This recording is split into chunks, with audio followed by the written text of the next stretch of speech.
साथियों नमस्कार। इस वक्त हम जनपद गोरखपुर में हैं।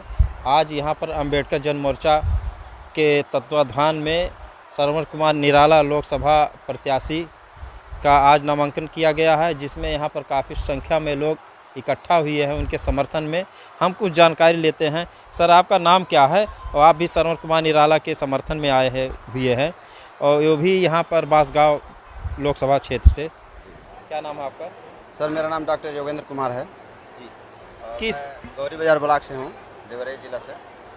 यद्यपि मेरा गांव इनके क्षेत्र में नहीं आता है, फिर भी हमारे परम मित्र हैं, हमको बुलाए हैं तो मैं इनके समर्थन में आया हूँ। और आपको बताते चलें कि इनसे हमारा संपर्क कैसे हुआ निराला जी का, कि एक मेरा ऑडियो वायरल हुआ था सर। उस ऑडियो में बीजेपी कार्यालय से मेरे पास फ़ोन आया था और वो काफ़ी सारा सवाल जवाब हमसे किए और पूछे कि बीजेपी को वोट करेंगे कि नहीं।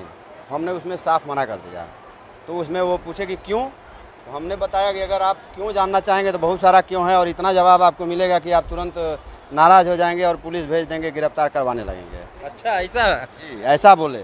फिर सर हमने बोला कि आपने पूछा कि बीजेपी को वोट करेंगे कि नहीं करेंगे, तो हमने साफ जो हमारा जवाब था हमने दे दिया। आप फ़ोन रखिए, बात मत करिए, हमारे पास टाइम नहीं है। तो बोलते नहीं, और क्या क्या कारण है, क्यों नहीं देंगे आप बताइए। विस्तार में पूछने लगे तो हमने बहुत सारा जवाब दिया और वह ऑडियो वायरल हो गया। इतना वायरल हो गया, कम से कम 20-25 हज़ार लोग उस ऑडियो को सुने। तो वो ऑडियो श्रवण कुमार निराला जी के पास भी पहुंच गया किस तरह। अच्छा, वो ऑडियो आपके पास अभी है कि नहीं? जी, मेरे पास है, आप कहेंगे तो मैं आपको दे दूँगा। अच्छा, दीजिएगा, देखते हैं क्या बोले हैं आप। बिल्कुल सर, उसमें बहुत सारी बात हुई देश के ऊपर कि क्या स्वास्थ्य का क्या इस समय पोजीशन है, रोजगार का क्या हालत है, युवाओं का क्या हाल है। फिर और भी बातें हुई कि उसमें कितने लोग यहाँ से पैसे ले लेके भाग गए, उसका क्या है। तो ये बहुत सारे मुद्दों पे बात हुई सर। यानी काला धन बाहर से आया नहीं और इंडिया का काला धन लेकर चले गए। हाँ, वापस लेके चले गए।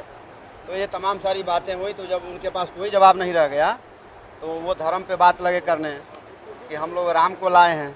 हम कहे जब आप राम को ले ही लिए हैं तो उन्हीं से अपना आशीर्वाद मांग लीजिए वोट रूपी, हम लोगों से फिर क्यों कह रहे हैं आप लोग। तो इस तरह के बहुत तमाम सारी बातें हुई। ये ऑडियो जो वायरल हुआ कितना दिन पुराना है? लगभग 3-4 महीना पुराना है सर। 3-4 महीना पुराना। जी। तो उस पर कुछ आप रिप्लाई वो दिए कि नहीं दिए? आपकी बातों का जवाब दिए कि नहीं? नहीं, वो कोई जवाब नहीं, उनके पास कोई जवाब ही नहीं, क्या जवाब देंगे। लेकिन आज छोड़िए उस बात को, लेकिन आज ये नया मुद्दा जो है लोकसभा चुनाव चल रहा है। आज का आप 13 मई का नामांकन कर रहे हैं श्रवण कुमार निराला। इनके समर्थन में सबसे ज़्यादा महिलाओं की संख्या है और देखा हूँ कि इतनी गरीब परिवार और सब दिखाई पड़े हैं। अभी सड़कों पे हैं, यहाँ पर तो नहीं है, यहाँ पर अभी कार्यक्रम में आने वाले हैं क्योंकि अभी श्रवण कुमार निराला नामांकन पर दाखिल करने के लिए अंदर गए हुए हैं, अभी बाहर नहीं निकल पाए हैं। तो उनके बारे में आप इनके बारे में कैसे? चुनाव महंगा चुनाव है, लंबा क्षेत्र है।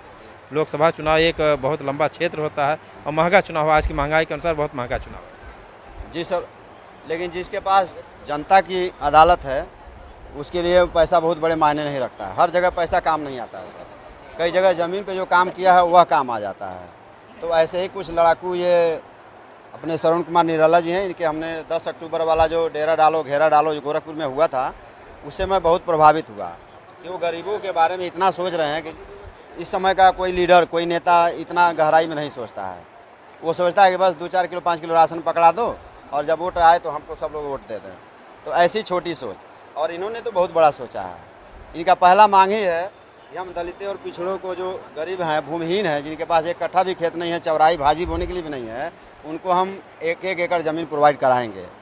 तो अभी पहली बार ये लाइन मेरे कान में आया कि कोई ऐसा नेता भी है जो गरीबों के लिए इतना बड़ा सोच सकता है। नहीं तो अभी तक कोई शौचालय मांगा, कोई राशन मांगा, कोई अपना वो मांगा, आवास मांग लिया, इसके ऊपर कोई सोचा नहीं।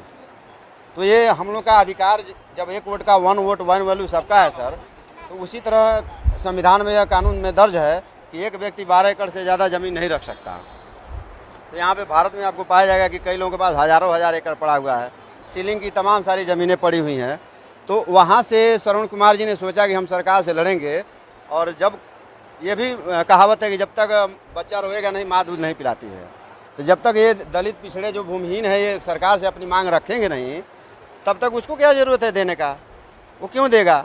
लेकिन जब मांग रखेंगे और मांग बहुत बड़ी हो जाएगी, यहाँ के अधिकतर जो भूमिहीन है वो डेरा डाल देंगे, घेरा डाल देंगे सरकार के पास, तो सरकार को मजबूर होकर के इनकी मांग को मानना ही पड़ेगा।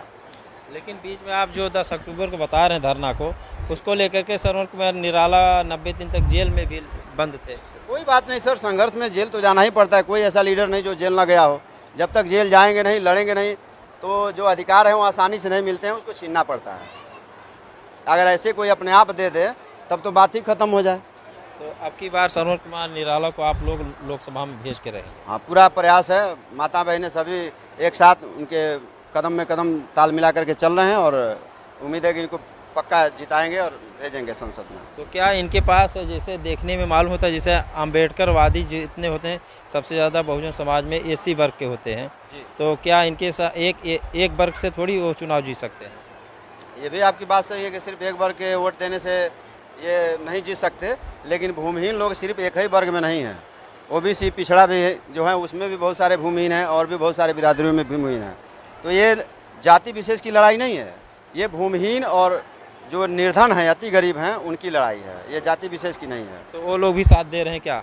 बिल्कुल देंगे। जिनको चाहिए ज़मीन 1-1 एकड़ जिनको चाहिए वो ज़रूर साथ देंगे, और जिनके पास बहुत सारा होगा तो भाई नहीं देंगे। लेकिन आज के चुनाव में ऐसा नहीं है कि कोई ये दिखाए कि चुनाव लड़ने की वजह से प्रलोभन दे रहे हैं, 1 एकड़ ज़मीन का दिखावा है और कहाँ से उपलब्ध कराएंगे। तो इसके बारे में लोग कुछ भी कह सकते हैं, सबका दिमाग अलग अलग है सर। लेकिन हमारे देखने में अब तक तो कोई लीडर इस मुद्दे को नहीं लिया कि जो गरीब है, भूमिहीन है, उसको 1 एकड़ ज़मीन देना चाहिए। तो सबसे बड़ा मुद्दा है गरीबों के लिए। बाकी सोचने को सब स्वतंत्र हैं, कुछ भी सोच सकते हैं। और क्या क्या मुद्दा है सर? और बहुत सारा मुद्दा है, जैसे मनरेगा की जो गांव में मजदूर हैं मनरेगा वाले, उनको 300 रुपया मिलता है। तो 300 में सर इस समय क्या होगा इतनी बड़ी महंगाई में। तो इन्होंने मुद्दा दूसरा यही रखा कि 1000 रुपये प्रति व्यक्ति हम नरेगा का मांग करेंगे और 200 दिन की गारंटी का मांग करेंगे। अभी 100 दिन की गारंटी चल रही है।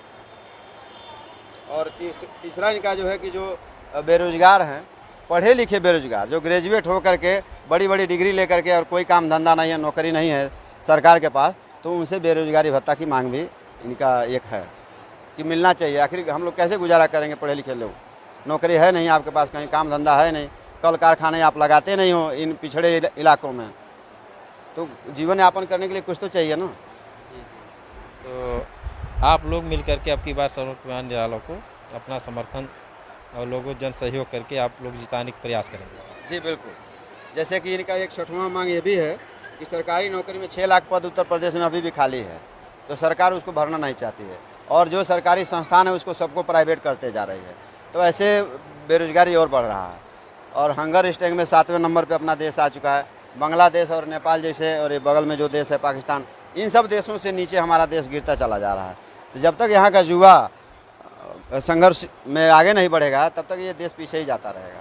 किसी धर्म से या किसी आस्था के नाम पर जीवन नहीं चलने वाला है। यानी सरवर कुमार निराला का जायज़ मांगे जो भी है, ज़मीनी मांगे हैं, उसके हकदार काफ़ी यहाँ पर लोग दिख भी रहे हैं। बिल्कुल जायज़ मांगे हैं सर, ये होना चाहिए ऐसा, क्योंकि ज़मीन सबसे बड़ी संपत्ति है। और जिसके पास ज़मीन नहीं है, चौराई बोझे भर का भी, वो क्या कर लेगा? खाली कमाएगा, खाएगा, सोएगा। वो तो उसके तो सपने सारे अधूरे रह जाएंगे। तो जब तक ये गरीब आदमी आगे नहीं बढ़ेगा तब तक देश आगे नहीं बढ़ेगा। मेरा मानना तो यही है सर। चलिए, अच्छा, बहुत बहुत धन्यवाद। Thank you. कैमरा ऑन करिए। साथियों नमस्कार, इस वक्त हम जनपद गोरखपुर में हैं। आज यहाँ पर अंबेडकर जन मोर्चा के तत्वाधान में सरवर कुमार निराला लोकसभा प्रत्याशी का आज नामांकन किया गया है, जिसमें यहाँ पर काफ़ी संख्या में लोग इकट्ठा हुए हैं उनके समर्थन में।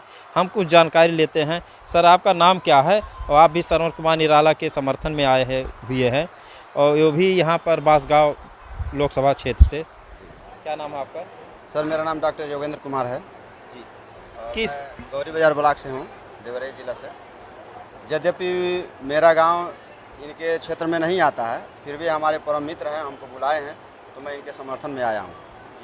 और आपको बताते चलें कि इनसे हमारा संपर्क कैसे हुआ निराला जी का, कि एक मेरा ऑडियो वायरल हुआ था सर। उस ऑडियो में बीजेपी कार्यालय से मेरे पास फ़ोन आया था और वो काफ़ी सारा सवाल जवाब हमसे किए और पूछे कि बीजेपी को वोट करेंगे कि नहीं। तो हमने उसमें साफ मना कर दिया।